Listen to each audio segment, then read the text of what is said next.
Hello guys, so today I'm going to show you 3 different ways on how to troubleshoot your Jisulife fan if it's not working or not turning on. So the first thing you should do is to try a soft reset. Press and hold the power button for about 10 to 15 seconds. And while you're holding the power button, get yourself a small tool or a stick because sometimes the fan just needs a little push to start working again. Try this first and see if it helps. Next, if the soft reset didn't work, try charging the fan overnight. A quick charge might not be enough if the battery is fully drained. Letting it charge for several hours can help bring it back to life.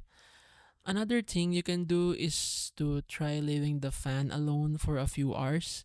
If it's been running for a long time, it might be overheated. Letting it rest can cool it down and fix the issue. So basically, that's it.